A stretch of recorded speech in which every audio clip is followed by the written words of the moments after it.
over, the barbecue hunk. You're listening to the Barbecue Central Show. Have a hunky day. Start the game! Let's go! We'll do it live. Okay. Well, do it live! I'll write it and we'll do it live! So to get that perfect barbecue, you use wood. Are you sure it's safe? Whatever. We put the lighter fluid on, strike the match, and... Oh! Should we call the fire department? That might be a good idea.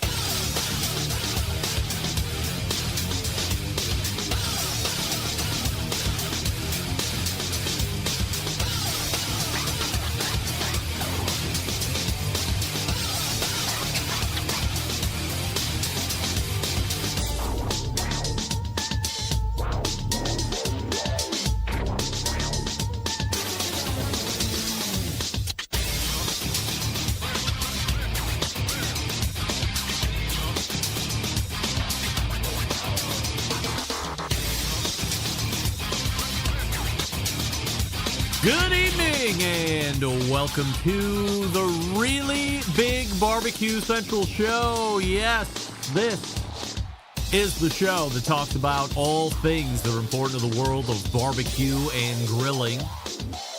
This show originating from the Rock and Roll Hall of Fame city, Bomb City, USA, Cleveland, Ohio, the barbecue capital of the North Coast. I'm your program host, Greg Rempe. Happy to have you aboard here on your Tuesday evenings, a live fire, fun, and frivolity show. If you would like to get in contact with the show this evening, or better yet, you would like to follow the show during off-show hours, here's how you do it. You can get in touch with the show by sending an email to Greg at BBQCentralShow.com. Follow us on all the social media channels at BBQ Central Show. And be sure to subscribe to the show podcast feed on your favorite podcast platform. Anything else you want to find out about the show can be found at the main website, thebbqcentralshow.com. And here's what's happening on the show this evening. Coming up in about 12 minutes from now, it is the first Tuesday of a new month, that being the best month ever of July. That can only mean one thing, a visit from our pal Malcom Reed. How to barbecue right. Killer Hogs competition team when he does it. And I have a number of questions. I learned something about Malcom last week. Blew my mind. And we will have to dive deep. No other host is going to pull the facts and the... I don't even know, but nobody else is going to ask the questions I'm going to ask Malcom and get the answers that you didn't even know you crave. Because if you're not as big of a fan as I am of Malcom and the How to Barbecue Right podcast, this is probably 30,000 feet over your head. But I am a fan, and I listen. And so does my pal Steve Ray, who said, hey, by the way, in case you didn't get it yet, and I hadn't, but it was on cue to head to work, you definitely need to listen to this week's How to Barbecue Right podcast. You'll know it when you hear it. And needless to say, I knew it when I heard it. And now we're going to talk all about it, 14 past the first hour. And then, as time permits, some other topics as well. So look for Malcom Reed here shortly. Then, 35 past the first hour, the aforementioned Steve Ray will rejoin the show.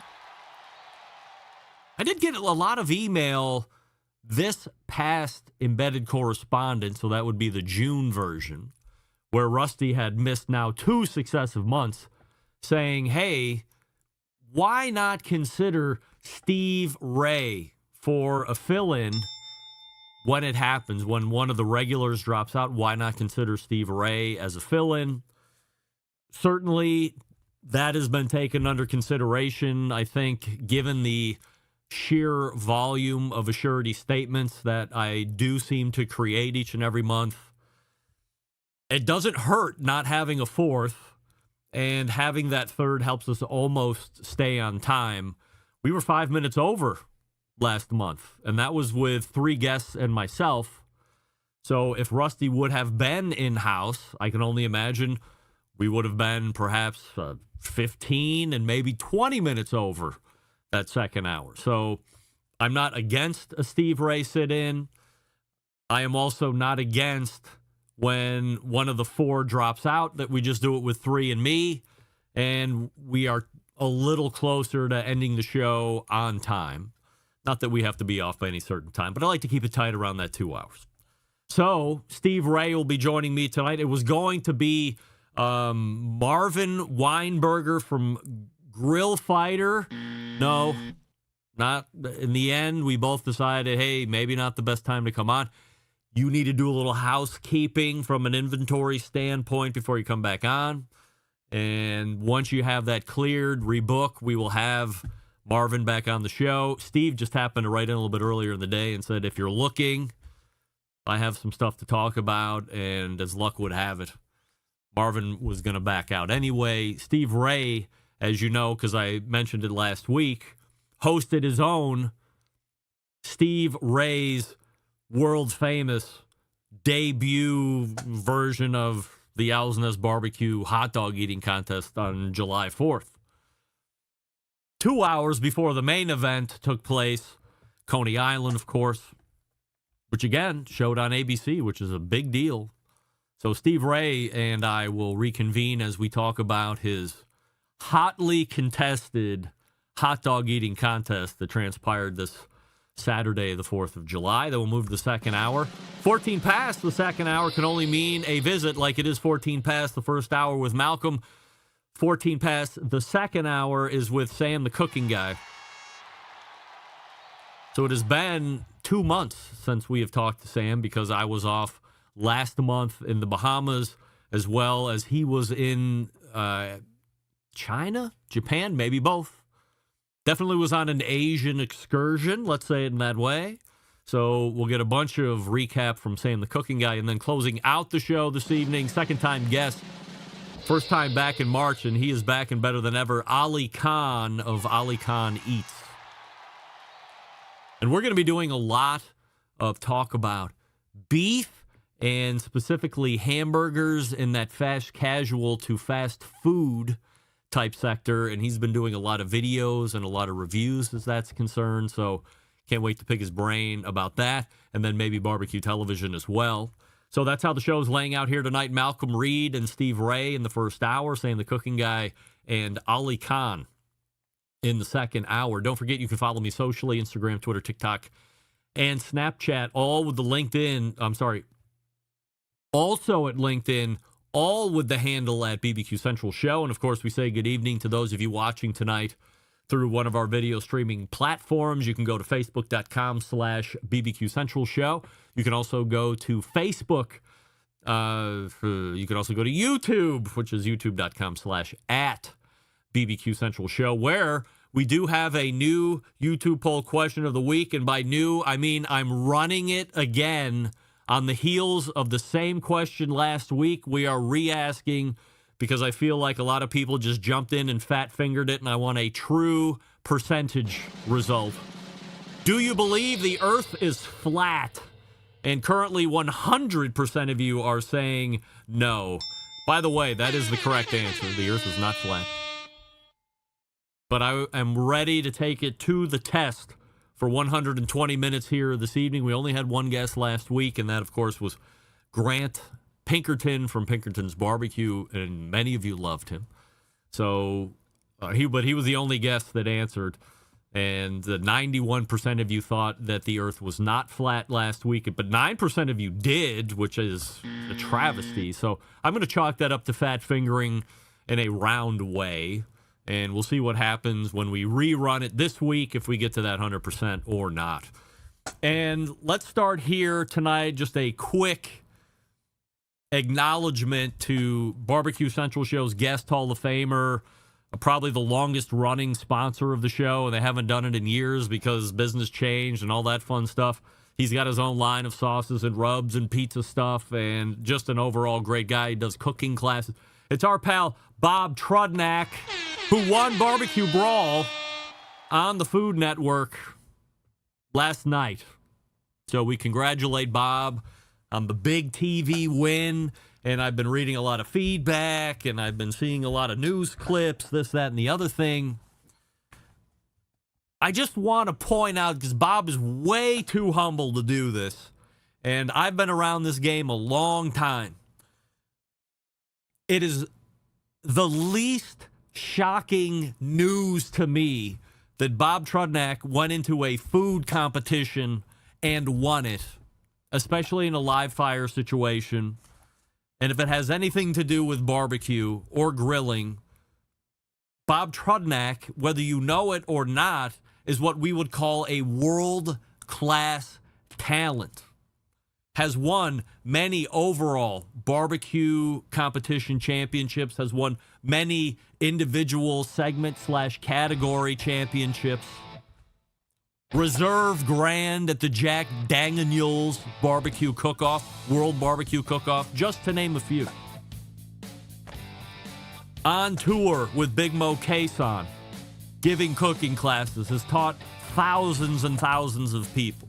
By the way, as I mentioned, a successful sauce and rub entrepreneur, also has the full line of barbecue or of pizza products because he is Bobby T. So for him to win it is a great achievement, but to me, might have been easily the most overlooked person in the group, or unassuming person, because he disarms you with that winning, just outside of Philly personality. But meanwhile, he's an assassin, and he's got the trophies to prove it, gang. Not a shock. Not a shock. But congratulations. Looking to have Bob on the show to talk about that. All right, Malcolm Reed is ready to go and in the green room. What do we love about ceramic cookers? Well, we love that they're fuel efficient on days like today when it's really hot and really humid. They'll just go on forever and ever on a load of charcoal. Days if you got it drafting right. But can't really do that two-zone setup like you can on the Primo. Why? Because all the other cookers are round, but Primo has that game-changing oval design that really allows you to set up that two-zone fire that you desire. It's the best way to manage a fire. There's no doubt about it. When you break it down, there's more than 60 different ways to cook on a Primo cooker, but they're only sold through dealers. So find one near you, won't you? Go to PrimoGrill.com to locate a dealer and then visit in person and buy the Primo that best fits your budget and need. Everybody's ready for a Primo this summer. It will be the summer of Primo for everybody. Go out. Remember, 2 cookers in one. Low and slow cooker and a high heat cooker. Who's ready for the Primo? PrimoGrill.com. Follow them on Facebook or Instagram. And we'll be back with Malcolm Reed right after this. You're listening to the Barbecue Central Show.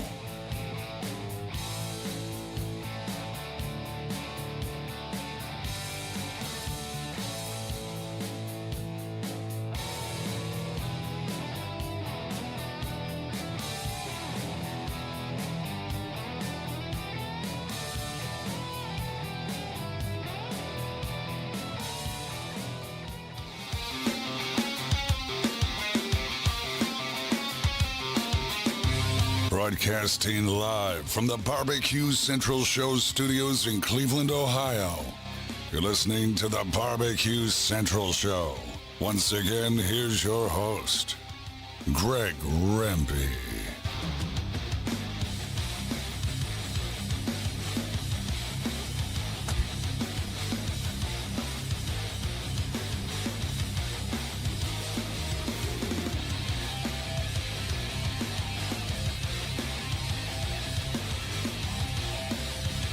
All right, welcome back.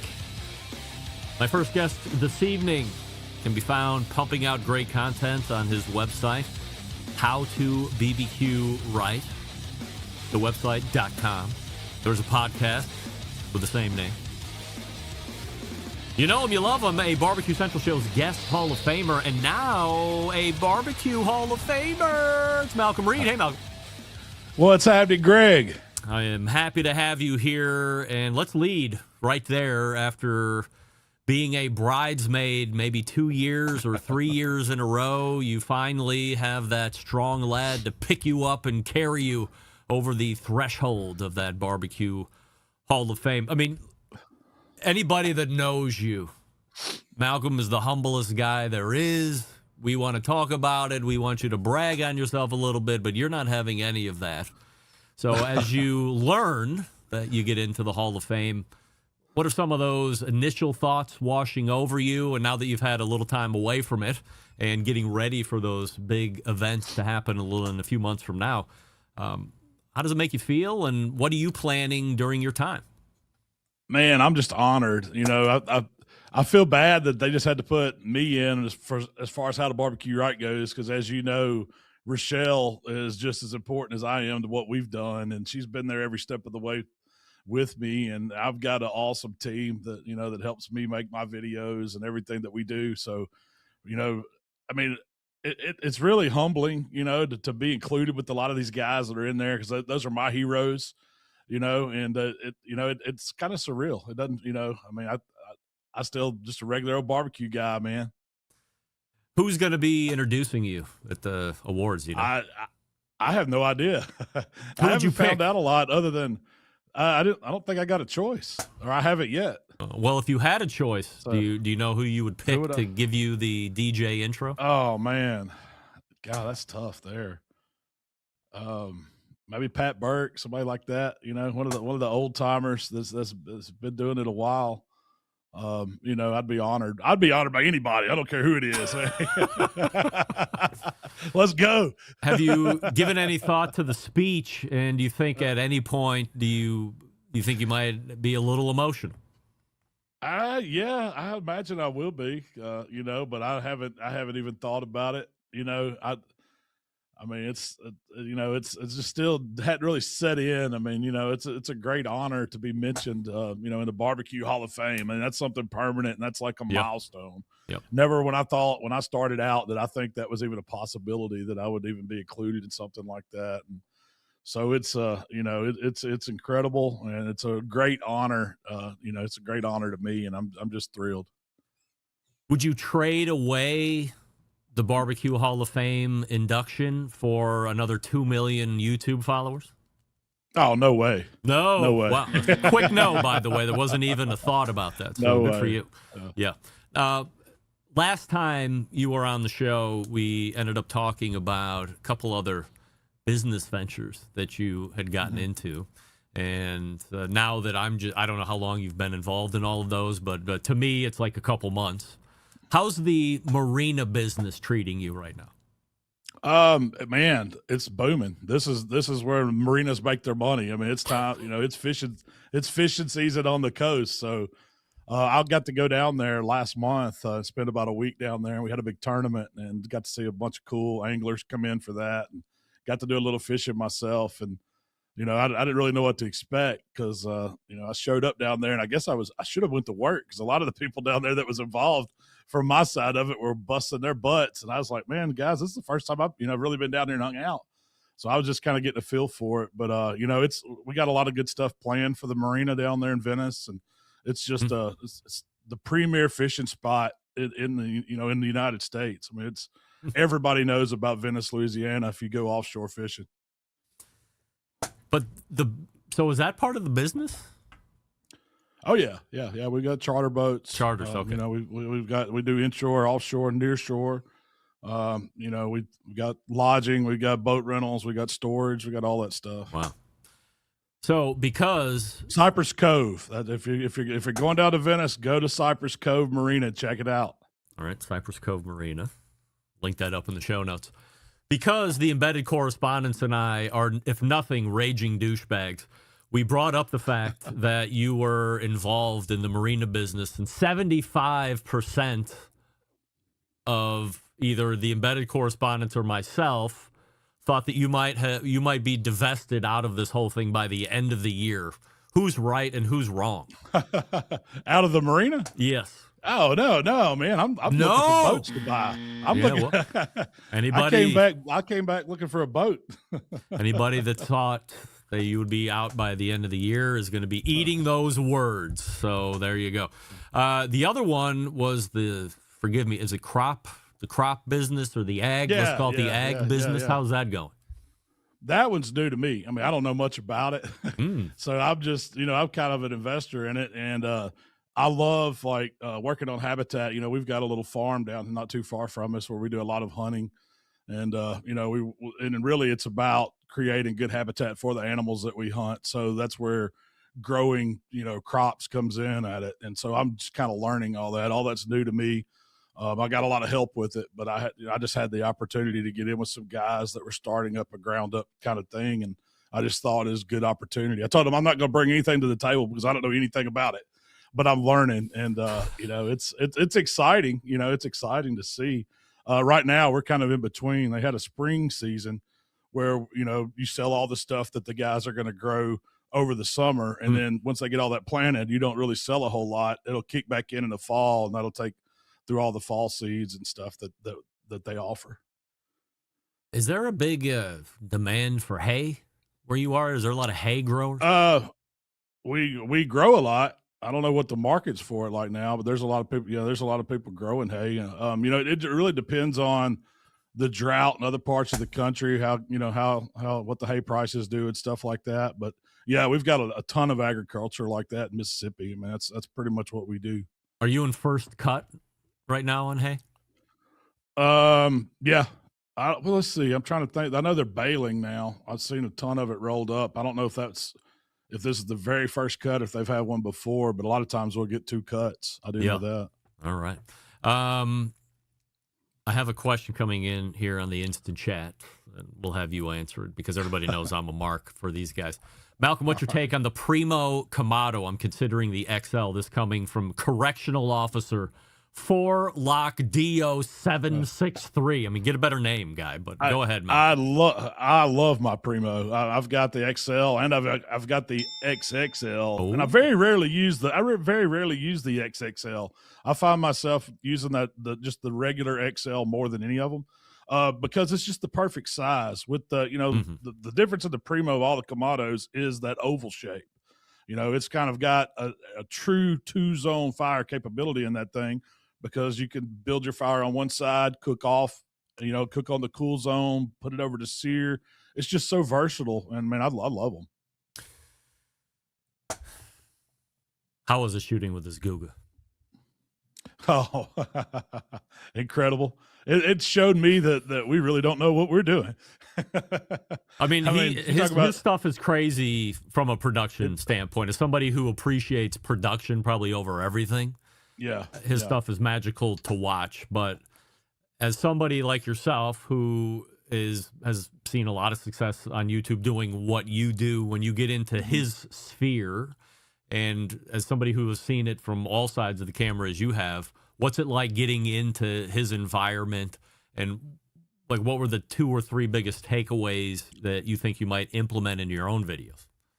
Well, I mean, just in the way he does his production and everything is just precise. He's got a whole game plan when he goes in to shoot something, where he knows what shots he's going to get.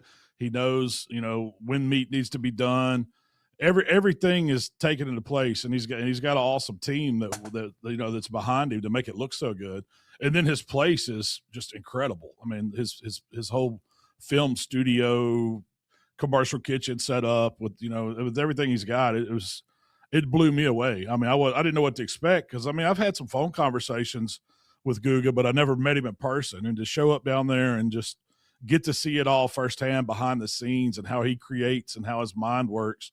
It was, it's kind of eye-opening for me, because, like you said, we came back with a ton of ideas on things that would just make it easier for us. Because it wasn't that he had this, huge member crew. I think that there may have been 6 people working for him, and there was one guy that was kind of his sous chef, his camera guy, set everything up, and he kind of, did all of that side of things and just made it go so smooth. And then his other guys were like, he had one guy that all he does is thumbnails, and then one guy works specifically on his sous vide channel. And so the way they do stuff, it was really cool to see that, and to get to experience with him. And then he's a class act, man. He's a really cool guy. Is his real name Guga? No. Is it like Tim? No, Gustavo. I don't know if I'm supposed to say his real name. I don't know if I'm supposed to say his real name. Yeah, but Guga is. We'll I asked this. It's the only reason why I know Guga is like a term of endearment in Brazil. So it's like, calling somebody, honey. I don't know, just something like that. Yeah, it's a term of endearment. And so I don't know if it was his kids called him that or whatever, but he's or where it came from. But he's he ran with it. Is he the same guy off camera that you see on camera? Absolutely. And that was what was because you never know, and I've met all types of people, and sometimes you cut a camera on, it's a whole different act. But I mean, I've always just been myself because I'm not an actor. And so he was kind of like that too. Now he did get me to do a lot of stuff. He's like, all right, we got to really work on facial expressions. And when we're recreating all these thumbnails and doing looks, and I've just never done stuff like that, And so a lot of that stuff was different. But as far as personality and stuff goes, yeah, he was just like he is on camera. I mean, he's a little wild and crazy, but he's got a good take on everything. And he's not scared to go out there and say some controversial stuff. I try to steer away from a lot of controversy, but no, he'll jump right into it. He'll call Gordon Ramsay out in a heartbeat. He don't care. Yeah. So is he at he has a home and then separately he goes to the shooting or the production area? It was all on the same property. Oh, okay. I didn't get to go in the house. I just got to go to the production facility, I guess you would call it. He doesn't let you come in for a nightcap or something in his estate? No. He's not. Wow. He's not. He doesn't drink. Yeah, he doesn't drink. I don't know if he used to, but he doesn't drink now. Yeah. He watched me drink. He watched me drink a lot. We got to go to a couple restaurants when we were there, and of course, when you go somewhere with him, it's like they just roll out the red carpet. So they're just bringing you cocktail after cocktail after cocktail. I'm trying to hang on, different wines and things like that. It was I went to this place. What was it called? El Toro Loco. Probably one of the best steakhouses I've ever been to in my life in Miami. Wow. I mean, in general, but it was in Miami, and it was in the one I went to was down in Little Havana, and it was this chef there, the owner. His whole philosophy is he wants to sell some of the rarest cuts of meat, the most expensive cuts of Wagyu and stuff like that at a reasonable price that people in the neighborhood could come in and enjoy.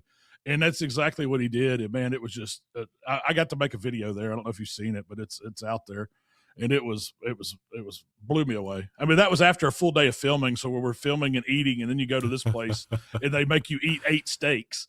And it's like, and I know not to eat that much Wagyu, because I've made that mistake before. Yeah. But when the owner's sitting there and he's going, try this, try this, try this. And then, I mean, I ate a whole Wagyu filet that was just unbelievable. It was unbelievable, Greg. Wow. You don't understand how good this piece of meat was. Wow. And I knew not to eat it all, but I did anyway. Hey, you only live once, as the kids say. YOLO. That's right. YOLO. That's right. So we're going to see YOLO. more Malcom and Guga collaborations. You're going to have them up to the smokehouse?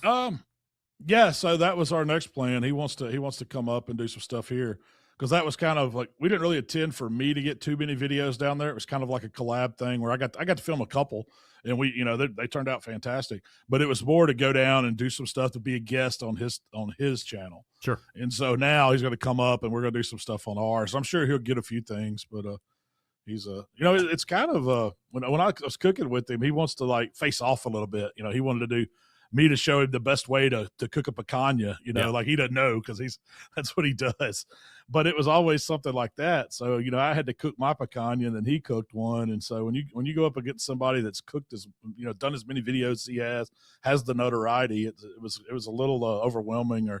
But I mean, I jumped right in, and I still think my picanha was way better than his. Yeah. No doubt about it. I mean, I saw that video. I mean, it's not even close, hands down. Yeah.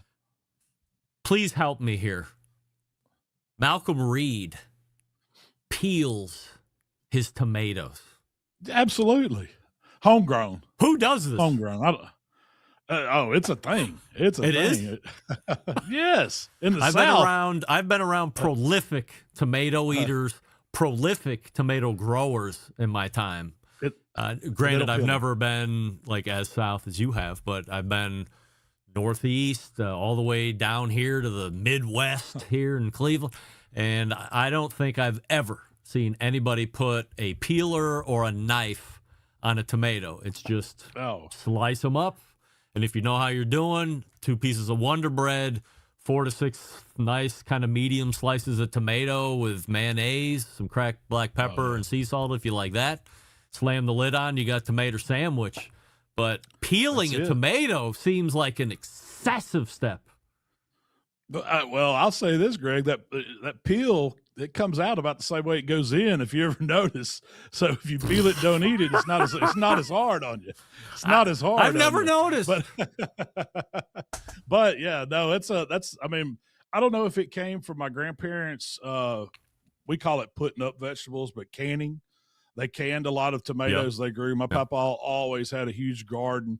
And they grew. I mean, I don't know how many tomatoes. There would be tomatoes in every room of the house. You know, when they started coming in, and so they always peeled them. And so I learned at a young age to peel tomatoes. And even when we had sliced tomatoes for tomato sandwiches, for BLTs, or if it was just for dinner, you know, as a side dish, they were always peeled. And so my family's always done that. I thought you're supposed to.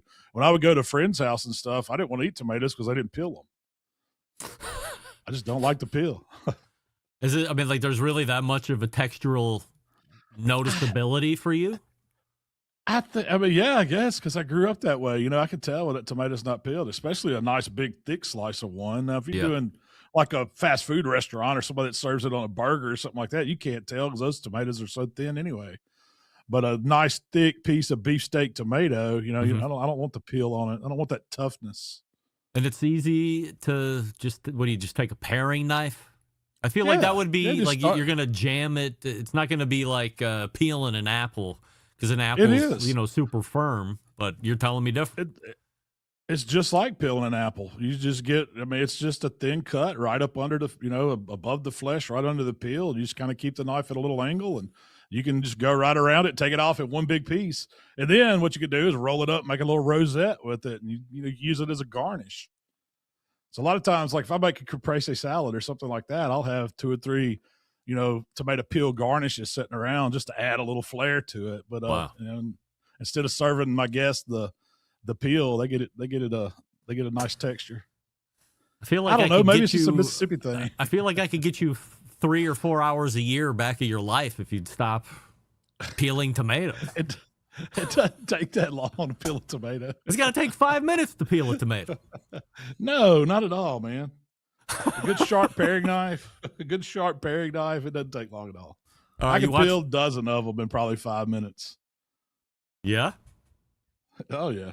All right. Sorry about that. Okay, so in August, you're going to get a dozen tomatoes, and you're going to peel them live right here on the show. I ate the ghost pepper jerky like an idiot, and you're going to do a dozen tomatoes in 5 minutes. You threw down the gauntlet, and we'll test it out. How about that? All right. I'll see if I can make that work. Committed. Hey, I know you're going to have more than a dozen tomatoes ready by then. Yeah. Oh, yeah, they should be prime time. Oh, yeah. I mean, once they're in, you're giving them away to everybody. That's the other reason I never grow tomatoes is because my father-in-law grows. He's got 3 or 4 tomato gardens, the lady up the street. And all of a sudden, everybody's like, I got to get rid of these tomatoes. I'm like, bring them on over, ladies and gentlemen. Yeah. So tomato sandwiches all day long. You watching any barbecue television that's either been recently released or that'll start next week? I saw Bobby T, man. Shout out to Bobby. Congrats. Yep. I love to see that. And you're exactly right. I listened to the opener, man. He's a heck of a pit master. He's got some awesome products out there. And it is no surprise that he won. This is no surprise. Malcolm, you are the best. And you can see Malcolm right here the first Tuesday of every month. You will see him here next month peeling a dozen tomatoes in less than 5 minutes, which I can't wait for. But in the meantime, go to How to BBQ Right to see whatever else he's up to. And be sure to subscribe to that podcast, which is gold if you're not doing it. Malcolm, always appreciate the time, and we'll see you in August. All right, Greg. Have a good one, man. See you next one. Get those knife skills ready because we want to see it happen. Can't wait. Can't wait for that. That's going to be awesome. I remember when I was a dummy and I said to Malcolm, like, how hot is that ghost pepper jerky? He's like, well, I'll send you a bag. Why don't you eat it during the segment? Remember that segment? Hey, John Solberg. Let's do the best of when I ate the ghost pepper jerky. Like, the ghost cough came out of nowhere. That was a brutal time in my life. I remember that like it was yesterday. Well, look at this. Kinger's in. Kinger's here. Kinger's not. Kinger's here. Kinger's not. Peel for sauces. Yeah, I don't know about this peeling of tomatoes. Double Aught BBQ 5306. Also a terrible name. I feel like the tomato peel would add to the layers of flavor. Let's get to peeling. That's great. Hot sauce concentrates. No. No thanks. All right. We got Steve Ray ready to come and serve us some knowledge. So stick around. We'll be right back. You're listening to the Barbecue Central Show.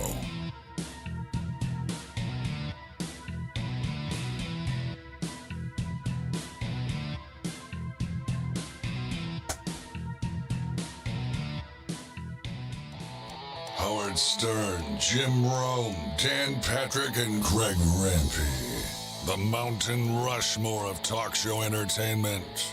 Now, let's get back to the Barbecue Central Show.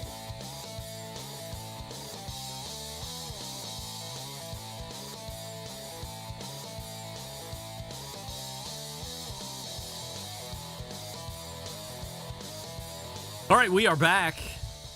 We thank Malcolm Reed for joining us last segment, howtobbqright.com. I'm going mental over here because I'm trying to find my Steve Ray interview outline. But guess what? I didn't do it. Well, that's all right, because he is my next guest. He can be found at owlsnestbbq.com. It is Barbecue Central Show's guest Hall of Famer, Steve Ray. Hey, Steve. It goes out like it goes in. I know. Did you hear that? Did I hear it? He said that on the internet. I wanted to say, hey, Malcolm, it's not that kind of show, pal. Unbelievable. Only Malcolm Reed could get away with that. Just when I thought, how could peeling a tomato sound so crazy? He made it even crazier by making you think about what happens after the fact. I told you were going to love that segment. Yeah, it was great. I've never been a guy that has been a self-deuce inspector. Are you? No. I mean, what is he talking about, this guy? I get up and I'm gone. I'm gone. I got things to do. That's right. We're busy today. We're busy today. All right, Steve, we have a YouTube poll question of the week that we're asking everybody. We did it last week. We're doing it again this week just to make sure. Is the Earth flat, yes or no? No. Right, 100% of the YouTube voting public, including myself, is in alignment with Steve Ray that the Earth is not flat.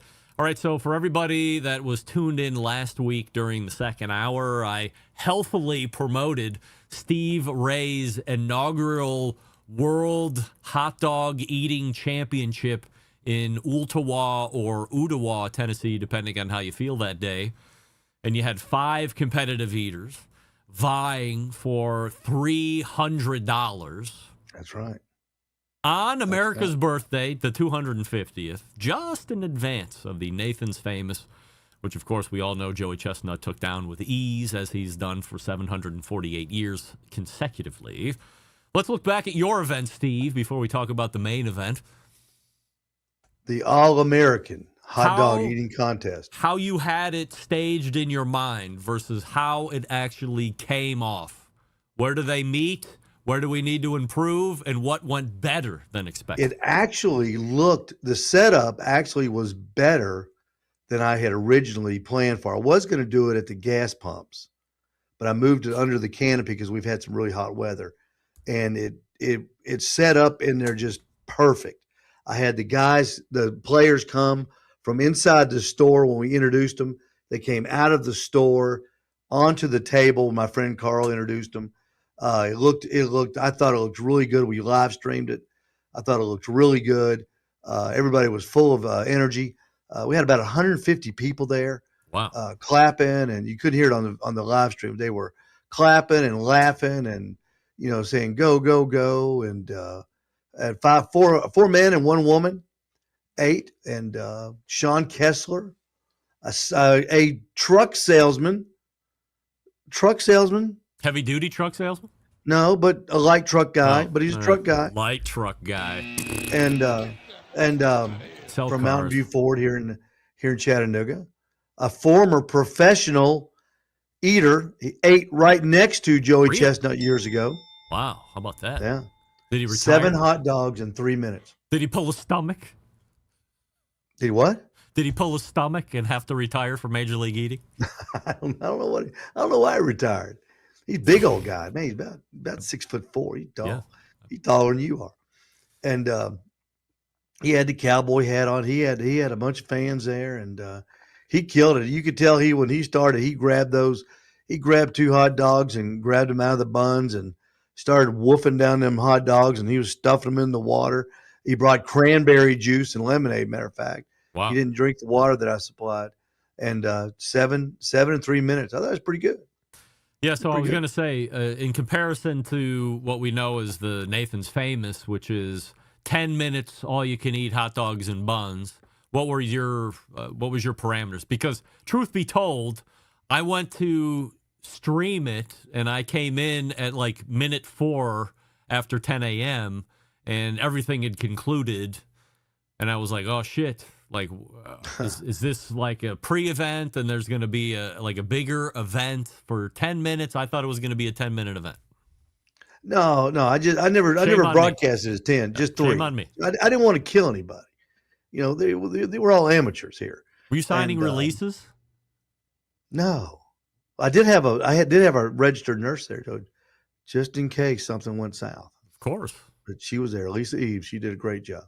And but nothing happened, and no releases. I didn't even think about that. I know somebody chokes or they get a food I mean, who knows what could go wrong? I mean, they're hot dogs, but everybody's well, it's looking funny. to One of the guys counting when the contest was over. One of the guy he was counting only ate 2 hot dogs, so he reached in his hot dog bucket and started eating hot dogs. It's pretty funny. He ate 2. All right, so it was a 3-minute time limit. Mm-hmm. So as many hot dogs and buns as you can eat in 3 minutes. And then how do you deliver these hot dogs to the consumers? We did it just like Nathan's does. We had them we had 10 hot dogs in front of each contestant, and we had them in a half pan, and we had them in buns ready to go. All they had to do was reach down and get them, and we had extras just in case on the table behind us, and each person brought 2 people. They brought a counter, and then they brought a helper in case they had to go back and get the hot dogs, because we weren't going to touch the hot dogs after they started. And they would have taken the hot dogs and taken them to them had they eaten that many, but nobody did. So it went off without a hitch. Second place guy ate 4, third place guy ate 3 3/4. Got $300, $150, and $50. Yeah. Wow. And free t-shirt. I mean, 7 is kind of a lot, I guess, in 3 minutes. Try it's it. more than a dog a minute. Yeah, try it. No, I don't think I want to. I think about more. I think I could probably do 7 hot dogs, but the buns, I think, become more of an issue. And I know you can soak them in water and they kind of become real sloppy, and you just jam them in your mouth and suck them down. But geez, but once they hit your tummy, though, that's yeah. I couldn't imagine. So that you heard of any reversal of fortune after the fact? No reversal of fortune. Right. We had 2 of the local television stations came and covered it too. So we got a real good bump in publicity. And was it like B-roll that they showed on the later newscast? Yeah, Channel 9, the ABC affiliate, just did B-roll. They pulled it off the live stream. But Channel 3 came. They interviewed me. They interviewed the winner. They interviewed a couple other people that were standing around. She did a good job. We were ecstatic. It was a great day. It was a great day. Were these just Ooltewah residents? Let's see. Like you didn't go out and pay somebody to come in. No. Yeah, all What right. I did, I thought of this idea one day when I was mowing grass. I thought I need to do something for the 4th that's kind of outside the box. And I just didn't want to do, sell barbecue pork butts, that same old thing. I said, I'll have a hot dog contest before Nathan's. And so I put out on Facebook, I'm looking for 5 eaters. And I wanted to make sure I had one woman. I got 4. I got 20 people wanted to do it. Yeah. And so I picked the 4 that I kind of knew. And I called the radio station that I do business with the next day. And I said, I'm looking for a girl hot dog eater. And this girl, Sean Williamson, she was a former roller derby player here in Chattanooga. And she's getting ready to be married. And she's engaged to this guy. And she said she would do it. So she came back from her engagement activities and she only ate 2 hot dogs. But we had a female, and it was just for a small community like that, for us to draw 150 people. It was fantastic. What kind of bump did you see in the supply store? Oh, we had a good day. We did over $500 in that day, and people, being the 4th of July, I did it at 10. They came in, and it lasted like 45, 50 minutes.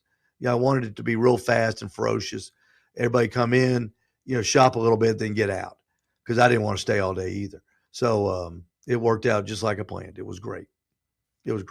Didn't want to have like maybe a band in the beginning or stay after for Udawa's greatest hits band or something like that, just to draw it out a little we did bit? give away. There's some people stayed. Quite a few people stayed and got free hot dogs. We gave away hot dogs. Yeah. But by 12 o'clock, everybody had pretty much cleared out, which was fine because I wanted to watch. You could have had you could have had the watch party. Well, they were welcome to. They were welcome to stay. They just didn't. They didn't choose to stay. See, not everybody shares that like we do, Greg. The affinity for hot dog culture, like you and I. No, they don't. They don't. Matter of fact, I was the only one in the store during the contest at the Nathan's contest. I was the only one, and it was fine with me. Wow. I was sitting there cheering them on. Yeah. I'm sitting there by myself, just hooting and hollering in the store. All right. So in the final analysis, Steve Ray's hot dog eating contest, a win on all accounts. Will there be season 2 next year? Yes, but I'm going to Coney Island next year. That's on my bucket list. I'm going to the Yale-Harvard football game this fall, and then I'm going to Coney Island next summer. That's something why not go to the Michigan Ohio State game instead? Yale, Harvard. Who gives a shit? No, I mean, nerds. I can go to Tennessee and I can see 100,000 people just up the street. I want to go to Yale, Harvard. Something I've always wanted to do. They're playing at Fenway this year, and I want to go watch it at Fenway. It's just something I've always wanted to do. You want to go to Coney Island next summer. You want to be a part of the Malee in Coney Island? Yeah. Oh, well, I'm hoping with my people. connections that I can be a spotter or a counter. Now just imagine me counting for Pat Bertoletti, standing right next to who's the meat guy in New Jersey that you've had on the show? Yeah, he's Joey's guy. We could be standing right next to each other counting hot dogs. I think that might be the greatest day of my life, including marriages and including birth Kids of children. That might jobs be and Steve Ray's Midnight Oil, the historic, all better. Yeah. This would all be better than that. It would be fantastic. Wouldn't we think something is up when finally Pat Bertoletti has increased a lead over Joey Chestnut, and it just so happens to be the time that you are counting hot dogs for Pat Bertoletti? Won't we know the jig is up at that point? I might be Pat's inspiration. He and I are pretty tight. I think you're just giving him numbers that he's not getting. I don't think Pat has any chance of ever beating Joey Chestnut. He only got beat by 15 this time.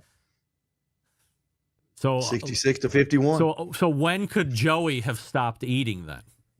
probably about the 7-minute mark. Yeah, right. Minute 7, and then just coasted from there. I think he coasted because he only got 66. I say only. Well, that's a lot for him. Remember, Joey has said on the show both times that he's been on the show that weather affects the eat, and it was probably hot and it was probably humid, like it was here in Cleveland as it was in Coney Island.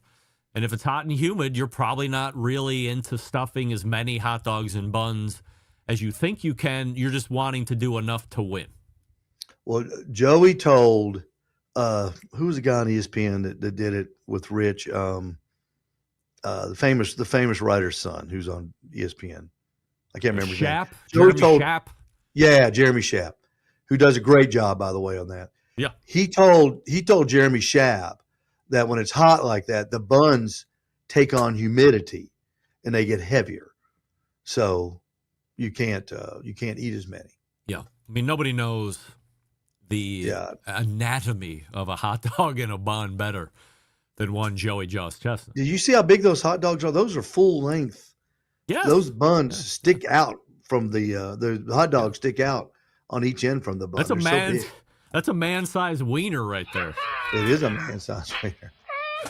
Yeah. Comes out just like it goes in. Yes, that's what I've heard. That's what I heard. What do you think from a retirement standpoint? When does Joey hang up the mustard belt? Nobody's going to beat him. There's nobody on the horizon that's even remotely close. Next year is the last year of this contract for him. So Yes. if he comes back, he's got to renew the contract, and he'll have to commit to at least 3 years. I think he'll commit to another 3 years. That would put him at 42, 43, 44, 45, maybe 46. And I don't see him doing it much after that. What do you think he does after? He might go to work for MLE. I think you would see him in the box at Coney Island. He's doing sure. play-by-play, or he's doing the color commentary, expert color commentary. Could you imagine him being able to tell us exactly what's going through everybody's mind? Yeah. Exactly what they're doing at the 3-minute mark, the 6-minute mark, 7-minute mark, and so on. I think that'd be fascinating commentary. Help me understand what Sonia Luto is doing when she's eating her hot dogs. It's Mickey Sudo. Mickey Sudo, right? Mickey That's what Sudo. I said. That's what I said. Now, she does this thing where she does this. Like what is going on with that? Because you're best friends. It's a habit. It's just a habit. It's just her rhythm. I don't even understand it. Why does the hand come up? Why not do a jump or cock your head to the side? The arm coming up is very disturbing. That's how she's comfortable. They've all got a comfort zone. Some of them rock, some of them bob. Yeah. And that's just her. It's her deal. It says maybe she's stretching something. She might be stretching a stomach muscle. It looks like she's getting ready to sneeze, and then it just never happens. But it's after every wiener. Yeah, but the thing is, she is undefeated. Off-putting. It's off-putting. She's undefeated. I don't like her. I don't like her just because of that. I don't care if she's won them for 20 years. I can't stand 12. It. She's 12 for 12. I was just saying. Oh, she's great. It's Nick Weary's wife. Yes. Yeah. Why doesn't he say, "Hey, Toots, stop with the arm thing already"? Let's class it up. Hey, she's bringing home the money. You're best friends with those guys. Why don't you tell her knock it off with the arm already? I'll ask her when she's on the show. I'm working on that. When she's on the show, I will ask her why she does that. And we'll get the definitive answer. When the next hot dog eating contest, you and me, Steve, you and I, we will put up a pool of $20,000. And as soon as the contest starts, every time she goes to the elbow, then we subtract $200 or $500 off of that total. So if she never does it, she can walk away with an additional 20 G's. Do you think she would walk away with any money? Depends on how much Nathan's paying her. I think she would walk away with no money. I think in contest, it would be an economic decision, wouldn't it? It's just a thing. She can't help herself. I love her. I think she's great. I think that's a bigger story than Joey Chestnut, undefeated. Here we go. She could go on and on and on. Barbecue Central Show exclusive news update. This is not a news update. This is a statement coming from Cleveland, Ohio, the city that breaks the most live fire breaking news across the country and the globe. Steve, Joey Chestnut is the singular greatest athlete of our generation. across all sports? Oh gosh. No. No. Top 5 though. No, but No. top 5. I believe a top 5. I'm going I to think say our generation. I'm going to say he is. He's better than Jordan. He's better than think so? LeBron. He's better than that dickhead Phil Mickelson. Not Phil Mickelson. Jack Nicklaus. Dick. He's better than I don't know, the Intimidator or all the other drivers that I can't name. You name a sport, who's the best? Usain Bolt. He's better than all of them. He's dominated his sport. You're right. He has Longer dominated his than sport anybody, more than any of them. won more than anybody in a row, holds world records. There's nobody even close to him. I mean, he is the most dominant sports figure of a generation, if not all time. In his sport, yes. Yeah, I agree. Of 100% with that. all sport, Of all sports, encompassing all sports, football, baseball, even soccer that nobody cares about, all of that. He is the singular greatest athlete of our time across all sports. Okay. Can't be argued. I know It'd be a tough argument. Nobody wants to say that that's a sport, but I mean it is a sport, isn't it? Well, you got to remember too, when this isn't the only thing he does. He eats all year long. Sure. He was just in Knoxville, ate 16 pounds of bologna. That's right. Blew the field away. So everywhere he goes, he wins. I mean, he eats anything, and he wins every time he eats. So that very, very, very seldom gets beat. Kinger's telling me you should add hot dog eating to the Olympics. I mean, he would have a 15 Olympic run at this point every 4 years. I mean, he would be the best eater forever until he decided to get out of the Olympics, I would imagine. Yeah, Pat Bertoletti holds the record for poutine. For eating what? Poutine. That stuff in Canada. Poutine. French fries with gravy. Poutine. Jesus Christ. You got to be careful saying that word. I know. Steve, what are you talking? I'm like, I'm not Canadian. All right. I don't know what those people call Poutine. Yes. All right, He holds Steve, the what's record. going on at the store or anything you You want to remember promote? you remember a couple weeks ago, y'all were talking about mustard. Yeah. Ballpark mustard. Burtman's. Check it out right there, buddy. Other side. Look at you. Other side. There you go. Burtman's Ballpark mustard. You I haven't ordered a even case. opened it yet. Well, not this one. I opened it. I got one at the station. I opened. What did you think on a hot dog? Tell me. Love it. Of course. I love it. I'm a mustard snob, Yes. and this stuff is legitimate. It is legitimate. It is just hot enough, but not too hot, and it's got a rich brown mustard flavor. It's the bomb. It's the bomb. I can't wait to put it on hot dogs when we start selling them again next week. Cannot wait. Visually you wanted to hate it, but then all of a sudden you were like, holy shit, you put it in your mouth and you're like, this is magic. It's not bad. It's not that bad. It's not as bad as I thought it was going to be. Dan Patrick once had an opening to a sporting event that was on television here in Cleveland, or he was talking about Cleveland. He's like, oh, Cleveland, Ohio, where the water's blue and the clouds are white and the mustard is gray. It's true. But it's so Dan dynamite. Patrick said that? Yeah, so dynamite. Yeah. It's not yellow. It's not No, yellow, definitely not. but it looks like Gildan's brown mustard. Yeah. But it tastes the taste. I'm telling you, if you can get your hands on it. What reception are you getting from the consuming public there in Ottawa? I had my a couple of my hot dog slingers try it, and they loved it. Yeah. And see, we're on a sabbatical right now because I had this family that works for me, and they all went on vacation. So when they all go on vacation, we're shorthanded. So I had to suspend food service for the week because I have to run the gas station and the barbecue store. So we're not doing food service, but we'll pick it up. We'll pick it up next Wednesday, a week from tomorrow. We'll pick it back up. All right. Well, And, looking forward to getting your feedback from the customers. A Cleveland delicacy. Yes. We will. We'll be posting at Al's Nest Barbecue on Facebook. We post all the time there. It's a fun place to watch. It's the special ingredient in Michael Simon's Mabel's barbecue mustard-based barbecue sauce, believe it or not. Really? Yes, it is. He cooks with it? Yes. I didn't know that. Yeah, he puts it in his barbecue sauce. It's the table sauce at Mabel's. Yeah, you can't beat it. Anything Cleveland related, the Lawson's chip dip, the Burtman's ballpark mustard. Oh, man, it's so good. Yeah. It is good. And that's what they serve at the ballpark when you go to the games? Absolutely. To see the Guardians play? Yes. They have vats that you can pump. And then if you want that shit yellow mustard, they have it in little packets off to the side. They got a big pumper? Oh, yeah.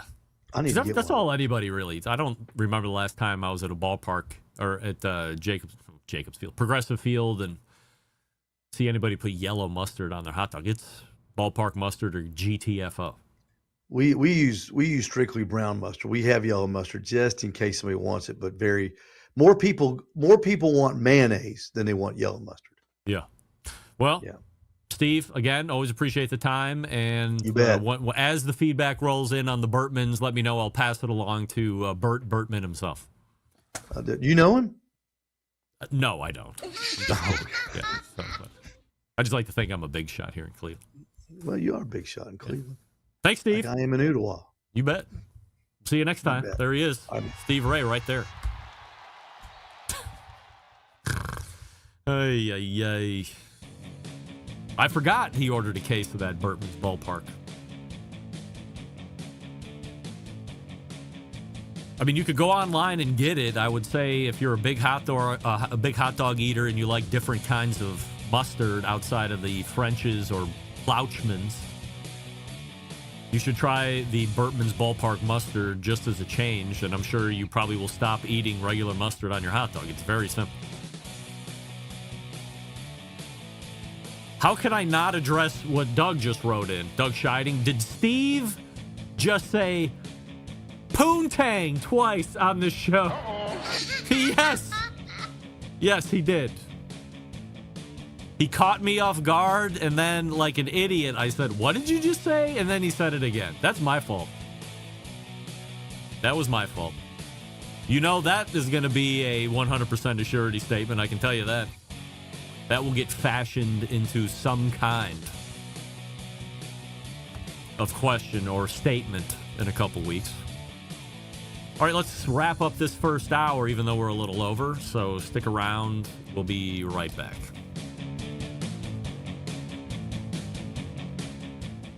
Continuing to produce incredibly mediocre content in an exceptionally professional way. You're listening and watching the Barbecue Central Show.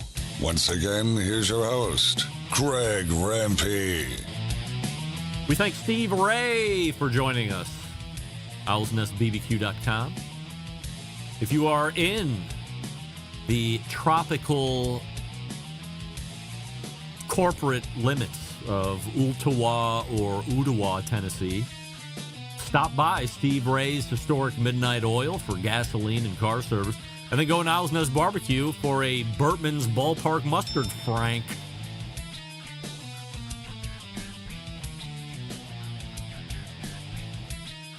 All right, we are going to do an abridged top of the second hour. We'll get a poll question update, all that fun stuff, and then we have 2 interviews on top of that.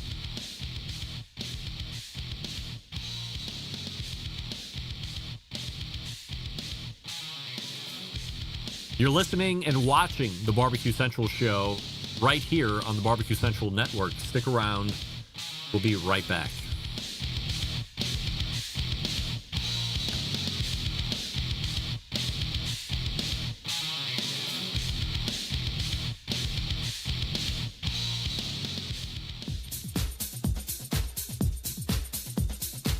Happy to have you aboard here for the really big barbecue show.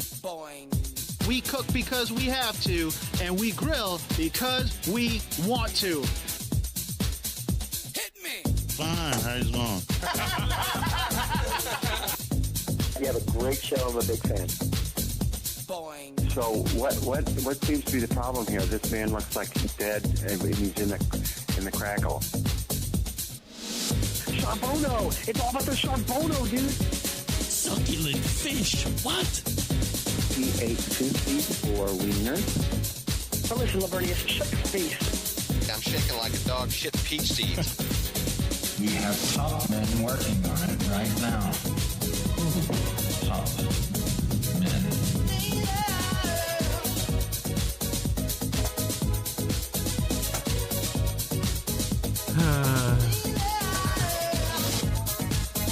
And just like that, we are into the second hour. If you missed the first hour, you missed a lot.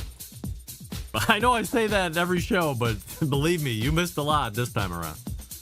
But don't worry, hour number 1 will be up in the podcast feed tomorrow, so you can listen to it audibly.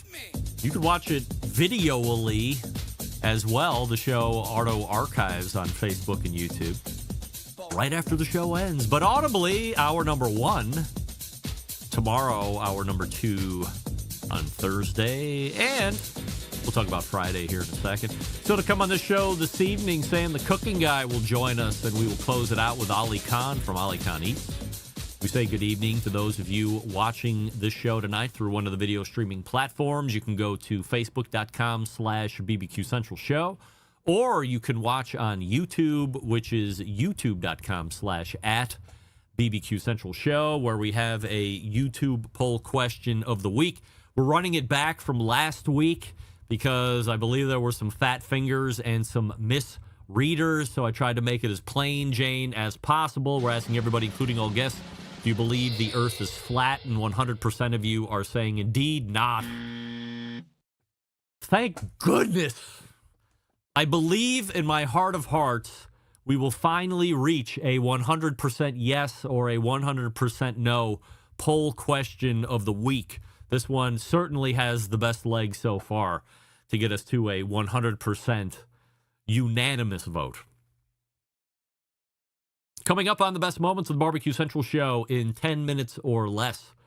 This coming Friday, episode 441. Taking you back to April 9th of 2019 in what I believe starts a weeks-long request chain from our pal Doug Scheiding of Rogue Cookers, Texas embedded correspondent, longest running. Our pal Meathead from AmazingRibs.com is featured on this coming Friday's episode, and I think you will quickly find that there is a theme that Doug is going after in this effort. Might take you a few shows to grasp it, but I listened to all of them over the weekend. I was able to pick it up pretty quickly. By the way, if I may, John has laced these episodes with Easter eggs at the front. A genius way to perhaps get you to listen to the whole show in order to gain context of said Easter egg that he has planted for you at the beginning of the segment. In any event, get ready for Meathead this coming Friday, Sam the Cooking Guy the week after that, and so on. I promise you, you will be endlessly entertained for sure, not only with the best of, but if you do what I think John is trying to get you to do, which is go back and get the whole show. And if John is telling you to go back and get, like, he doesn't tell you in every best of on the talk out, oh, by the way, this show is absolutely great. Like, there's not a few, but not a majority of shows that he says that. So on the ones when he's leaving the show where he says, hey, you should really go back and listen to the entire show. He's either trying to give you a snapshot of where the industry was at the time, or there was something important, or maybe it was just exceptionally good for whatever reason.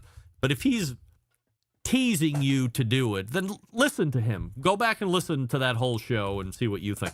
By the way, I hear this. It just started like a week or two ago. I don't know if I got to get some WD-40 on this. I thought it was the back of the chair, but no, it's indeed the butt part of the chair. And you can hear it just passing through the microphone. Sounds like in the old days, an old-timey radio when people would put in the tape decks. There was a better, more radio term for that. But you put in the loops. Oh, what's the name of those things? Damn it, I can't remember. That's what it sounds like. I'm sticking something into some kind of a console, but it's the chair. So I'm either going to have to do WD-40 first And if that doesn't work, then I'm going to have to get a new chair because it's driving me up the wall every time I change positions and I get that noise that's coming through the microphone. Plus, I can hear it the following day and the following Wednesday, Thursday as I'm re-listening to the episode so I can grade myself on hosting skills and talking ability to hear that sound pass through the microphone. It's infuriating. You can subscribe to any show that I'm currently doing by visiting the website, thebbqcentralshow.com/subscribe. Also, don't forget, if you would like to hear a guest or a segment again that you feel has been lost in the archives, you can email John and let him know what you would like to hear. That's John, Jon, at thebbqcentralshow.com. That's John, Jon, at thebbqcentralshow.com, and he will do his best to meet your expectation. One last time, because I didn't have it last week, but I do have it this week, the results of the final Famous Dave's All-Star Barbecue Series results. This actually took place on June 27th in Hermitage, Tennessee. Winning it, grand champion, Randall Bowman, Deep South Smokers. You don't know Randall, of course. Reserve is going to Dave White of Great Quiet Smokers. People's Choice, Corey Ernstace from Dee Dee's Delectable 3BQ.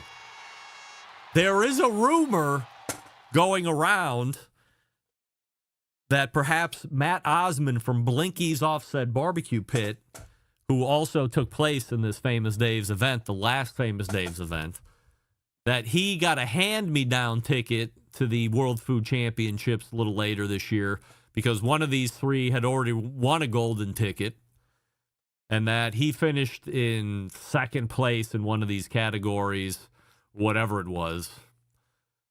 And he got the ticket passed down because you can't have more than once you get your golden ticket, then it just goes down to whoever the next closest winner was. That appears to have been Matt, as told to me by Matt.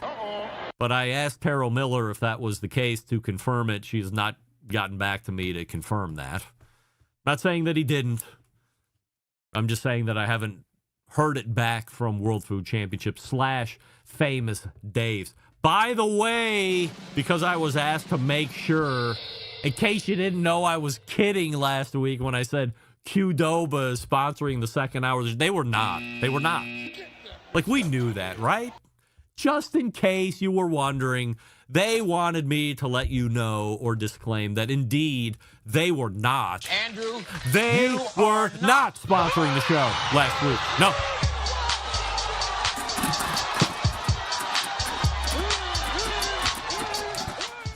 They were not sponsoring the show last week. So lest anyone think that that was a real claim by me, I said something that was indicative of a certain talk show host, and that was a completely farcical sponsorship on my end. If you know, you know. Shout out, Jake. All right, Sam the Cooking Guy is in the most ridiculous place I could possibly see him getting ready to do a segment on the show, and it looks like a car. That couldn't possibly be it. But time will tell. Time will tell.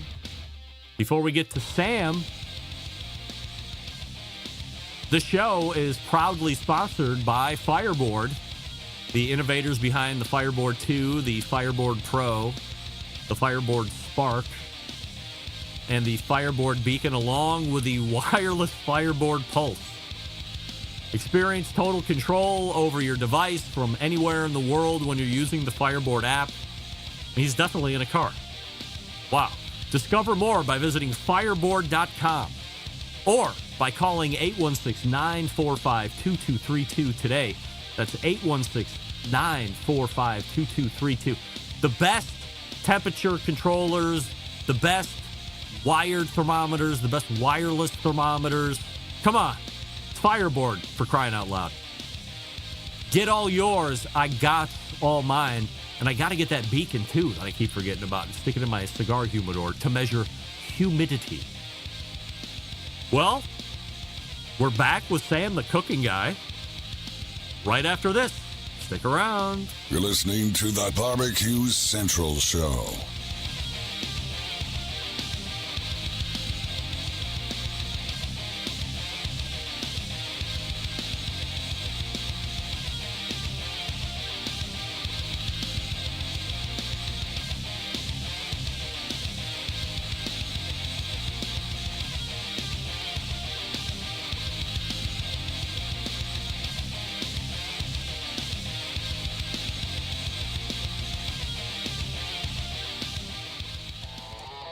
Howard Stern, Jim Rome, Dan Patrick, and Greg Rempe. The Mountain Rushmore of talk show entertainment. Now, let's get back to the Barbecue Central Show.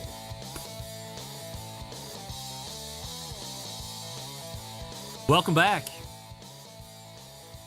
It's that time of the month where we welcome in our YouTube cooking personality, favorite YouTube cooking personality, cookbook author, TV show host. He is also a Barbecue Central Show's guest Hall of Famer, or at least until the end of this segment. Live on remote, we're going to Sam, the cooking guy. Hey, Sam. Listen, you're a handsome man. You know that? Oh, we're just buttering me up right off the bat. You got a little color. You're looking good. You got a little outside sun on this July 4th weekend. You're not driving, are you? Kelly's driving. Say hi, Ooh, Kelly. The limousine driver. Wow, thank you for doing that. Listen, what happened? This wasn't the plan. We were up seeing the youngest child, his wife, and the baby. Yeah. He's opening up an ice cream shop. Yes, I heard about that. And there was an accident. This was not supposed to happen. There was an accident. We're racing. I'm probably 10 minutes from the house. So if you want, you can put it off or we can chat. I mean, it's completely up to you. Listen, I remember us having a conversation many years ago about how you should never allow anybody on your show that didn't have a proper mic. Remember that? Yeah, but I feel like do you have AirPods in, or are you just going full no, live? that's just it. Yeah. How's it sound? I mean, it sounds like you're in a car, but I mean, I'm happy to have the conversation, but I don't want to like bore Kelly. No, Kelly doesn't. Kelly loves this. No, I don't think she loves it at all. Talk about meat.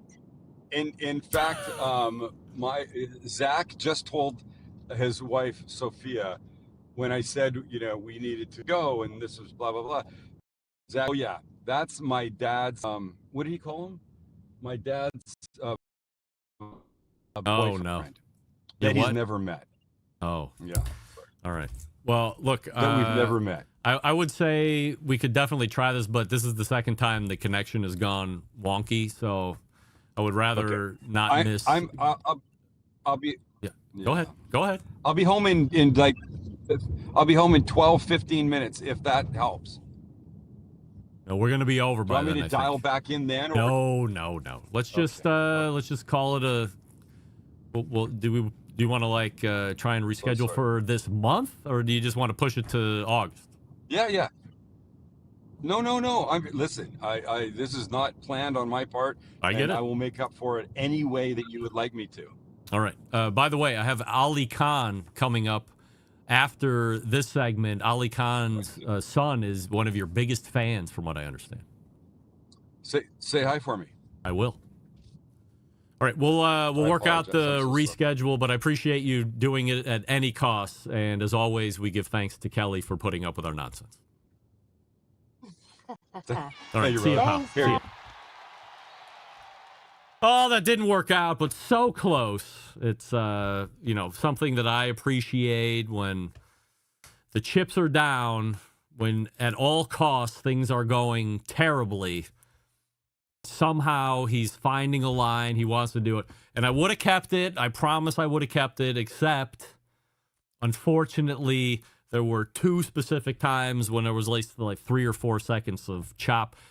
And of course, one of those times was going to be something funny. I could have had 3 really great liners that happened in 3 successive guests. But it didn't work out. And in 15 minutes, it's going to be half past anyway, and that's not going to work out. So we thank Sam, the cooking guy. I would say, hey, if the connection was steady, we'll just go ahead and throw caution to the wind, because I know Sam lives and breathes the good audio mantra that I am trying to have our whole industry raise that bar, meet that bar that I am setting for everybody.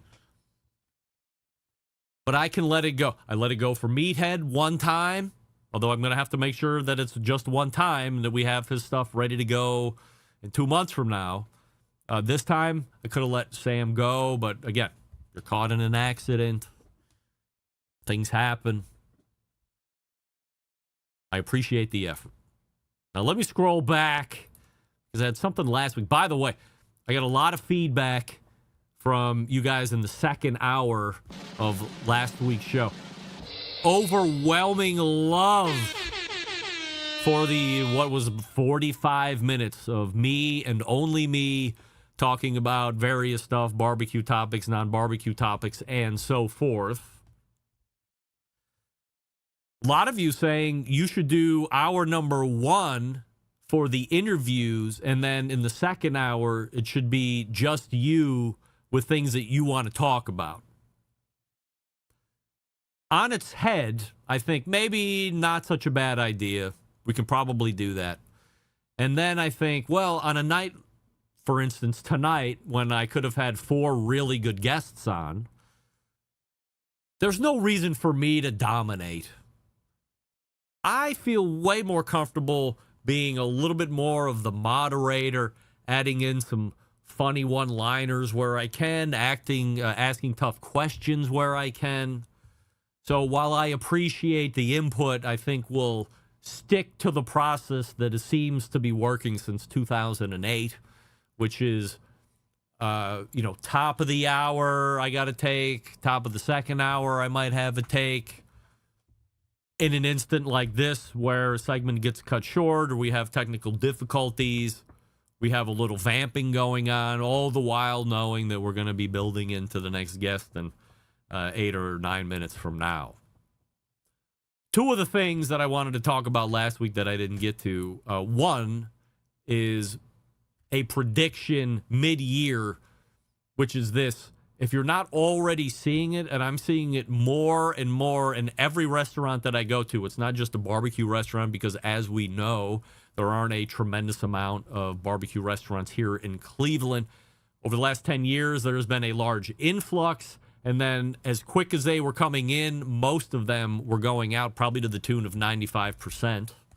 There is a brand new barbecue restaurant right here in Willoughby, Ohio that's just down the tracks for me. And I forget it's there, and if I forget it's there, then there's a really good chance that the general consuming public forgets it's there because it's on the other side of Mentor Avenue. The side where restaurants go to die. How do I know that? Because where this restaurant lives, it has already been 3 other restaurants. Get that big stuff out of here. It's a great space. It's just that it's detached from the rest of historic downtown Willoughby. You have to cross a 4-lane major intersection in order to get over there. Now, there are 1 or 2 like winery type, tapas type restaurants that seem to be doing okay. But this particular one, for whatever reason, was initially a Rapa restaurant, not a Raper restaurant, a Rapa, the food.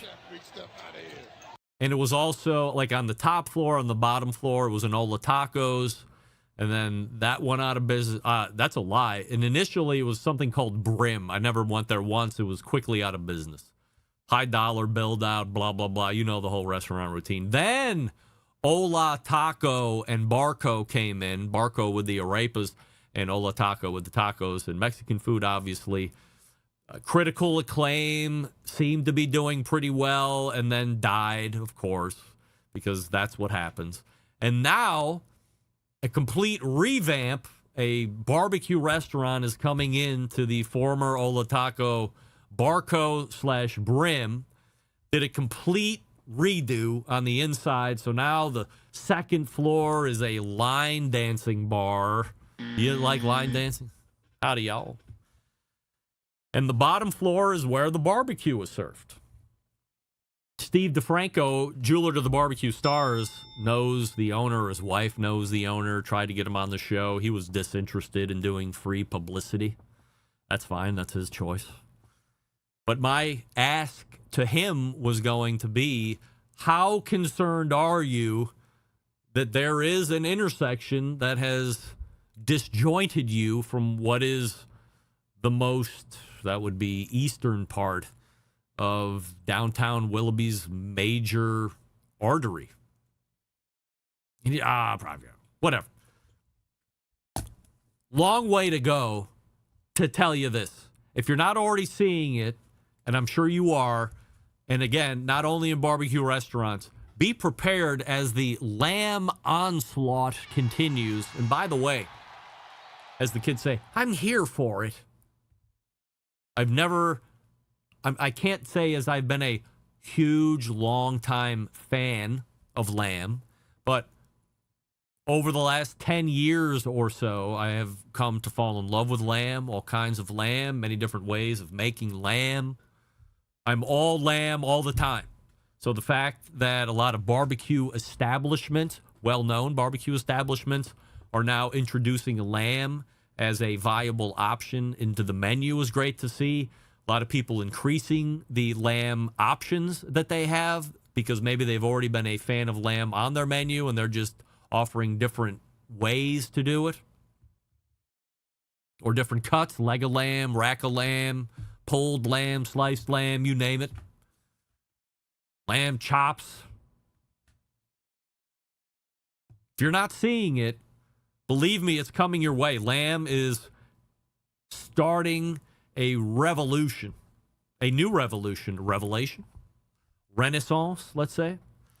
So be on the lookout for that. We'll track it for the rest of the year. And then secondly, this is most important for crying out loud. You know, on the way back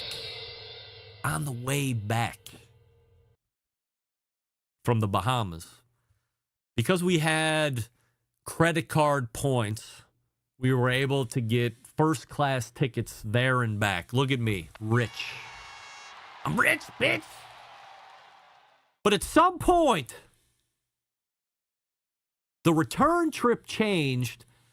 The same city pairs going back, except instead of being on the traditional United Boeing 737,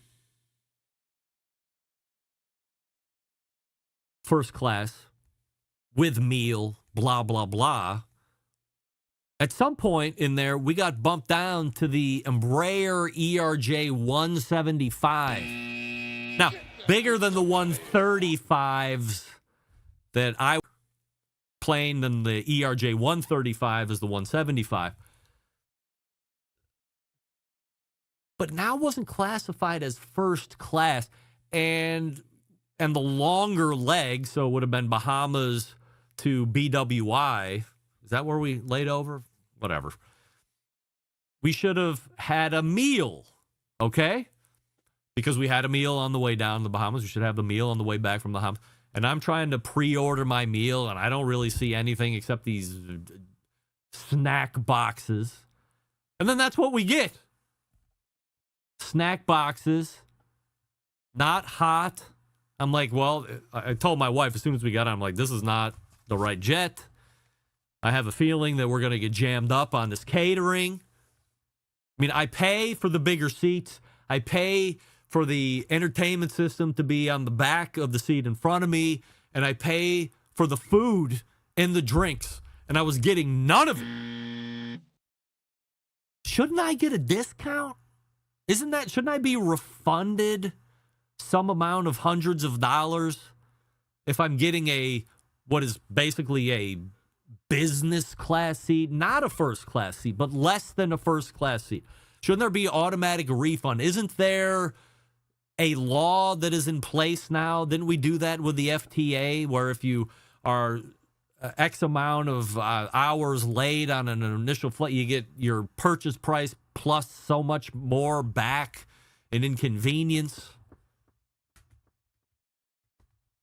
I believe that I have been done a wide and sweeping injustice on my trip back from the Bahamas. Here I had a nice tan.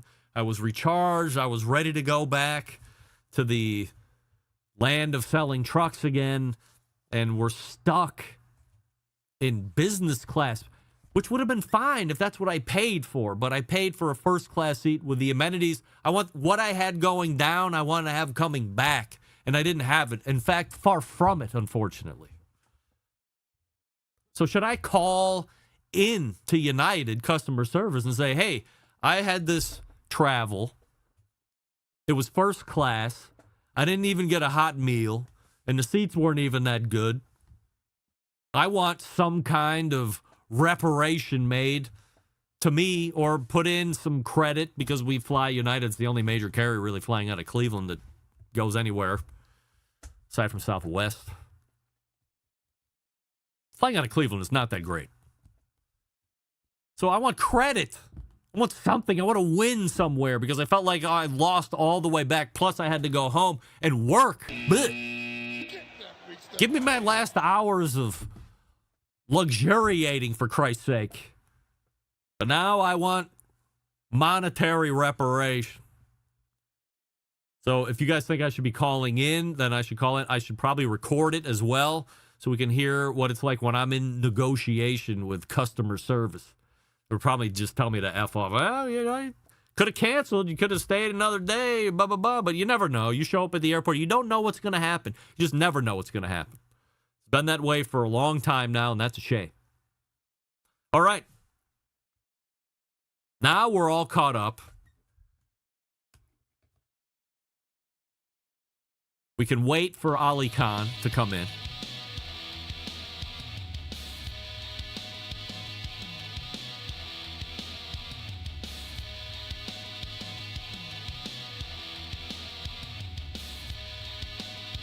Just got a great text message from Sam the Cooking Guy. We will reschedule ASAFP. Don't worry about that. He just got done shooting pictures for his brand new cookbook.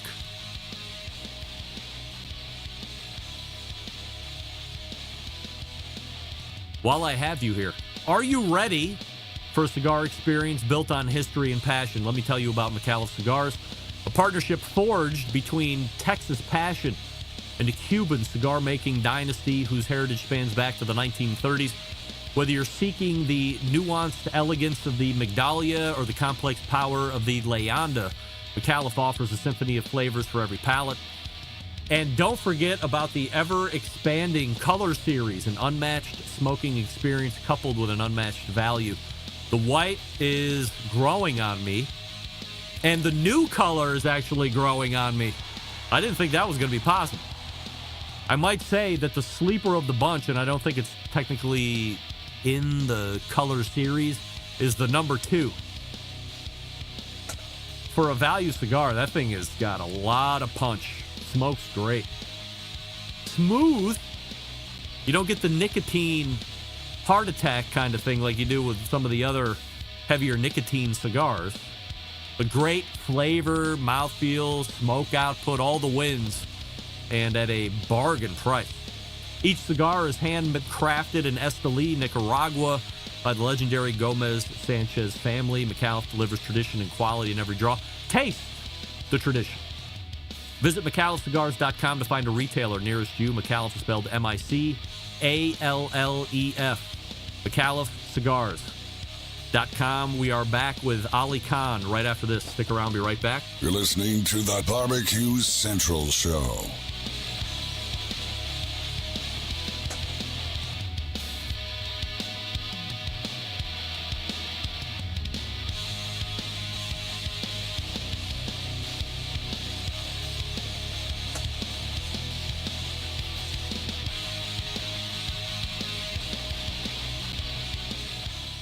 Whole packers, full racks, legs and thighs, injecting butts. If you've never heard this before, you might think you found the best XXX show ever.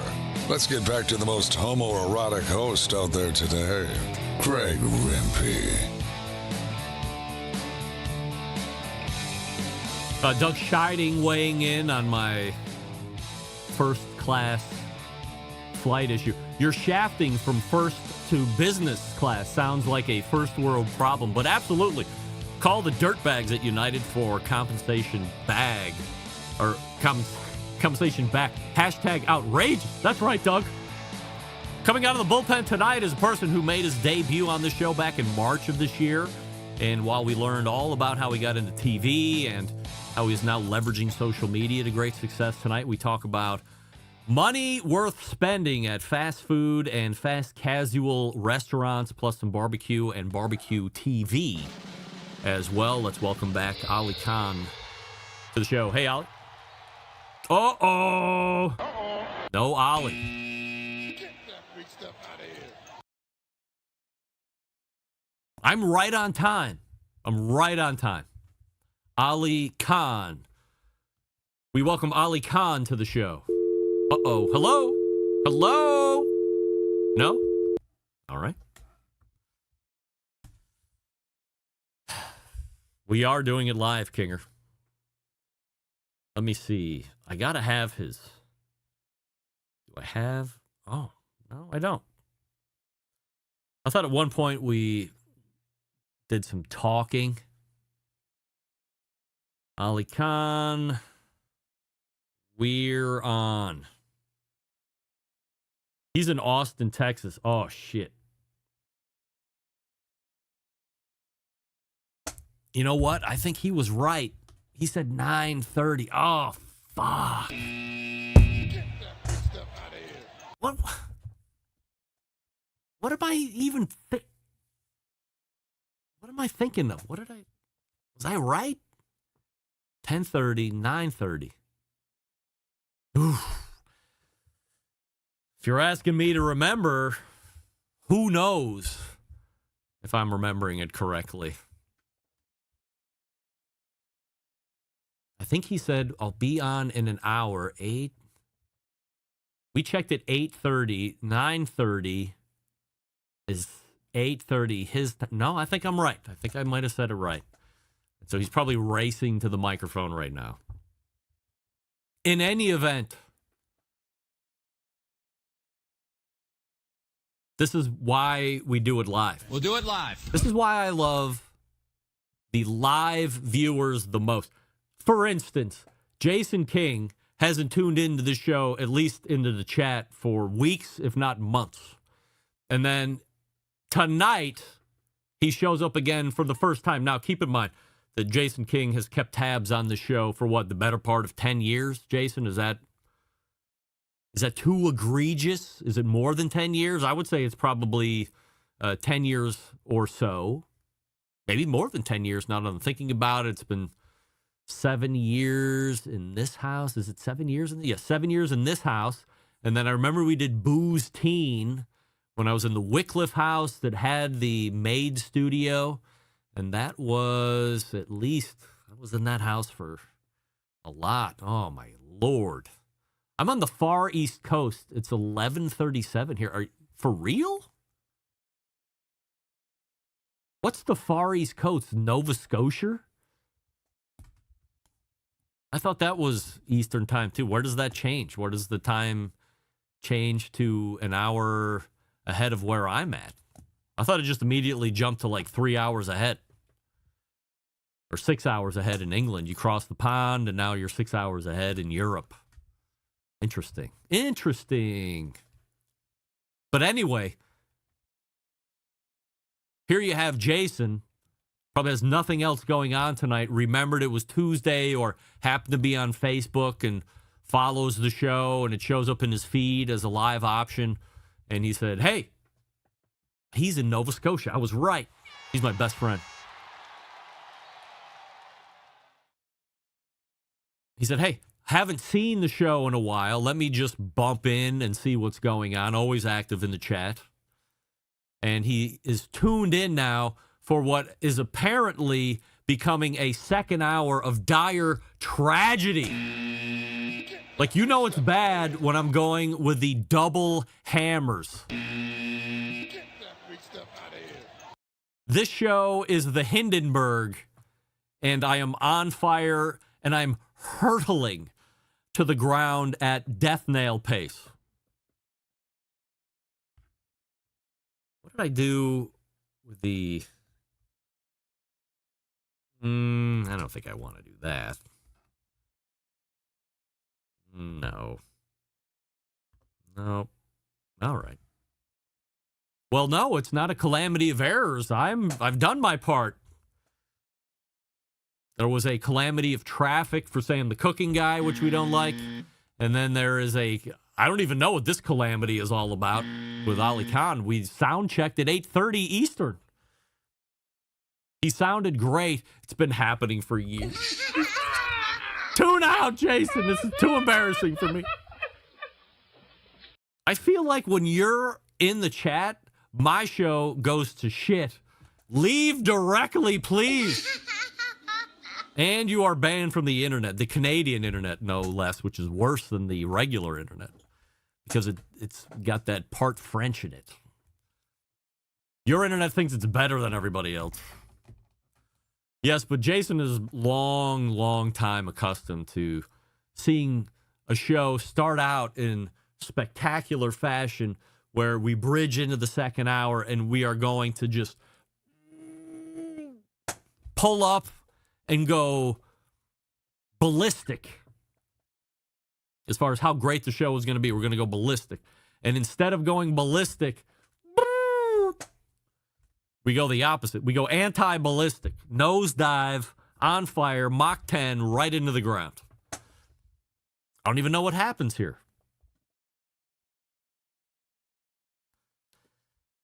I'm just buying time here because every bit of me is saying, hey, call it a night. Get some extra sleep. Big sales meeting tomorrow where we're going to be unveiling. We're going to go from designated territories to open market territories. You know, any change amongst the sales reps, you might as well say, guys, bring your left hand up here because we're going to cut all of your left hands off. We don't want to do that. Any change met with resistance. Jason King asking when robot trucks are coming. Technically speaking, in certain areas of the United States, robot trucks are happening right now. Fully autonomous trucks that are driving lanes from Oklahoma to Texas. It's happening, and there's truck fleets that are growing in size. There's ones that are coming together to start with this technology. One of these particular truck lines is actually a Peterbilt customer, big Peterbilt customer, 579s, I believe. So, and you don't need sleepers with autonomous trucks, believe it or not. So you can use all day cabs on these things if you want. So it's happening now. It is being pitched as safer than humans, just like the Tesla is with its automatic driving, right? They tell you this is way safer than any human. I'm going to not disagree with that. I think all things being equal, like how much worse could it be than a human Class 8 truck driver? I've seen these guys. I think I would feel safer with most of them not being behind the wheel and having a robot do it. What's the worst that happens? The robot truck gets into an accident like the human got into an accident, but probably at less of a rate. Anyway, I'm not sure what happened to Ali Khan. The second hour has gone to shit, and my patience is now thin. So we will call an end to all of this evening. Again, I'm not sure what happened. Sam the Cooking Guy was caught up in a traffic jam, and Ali Khan is caught up probably lamenting the United States of America losing in soccer. I mean, did anybody watch even 2 minutes of any of the World Cup?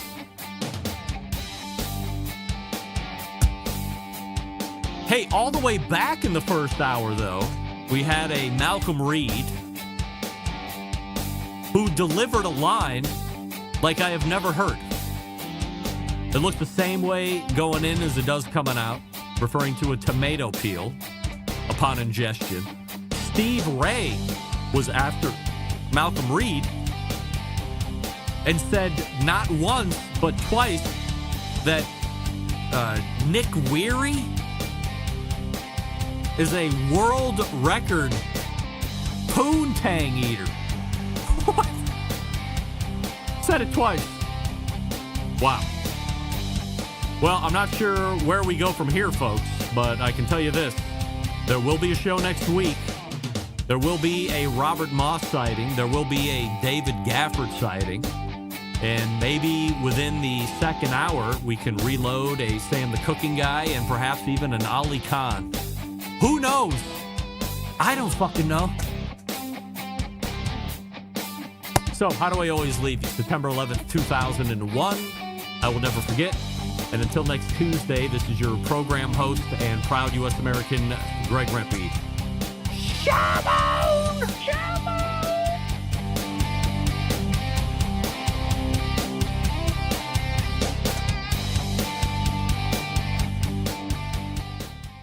This is Chris Payne from Euclid, Ohio, and you are listening to Barbecue Central.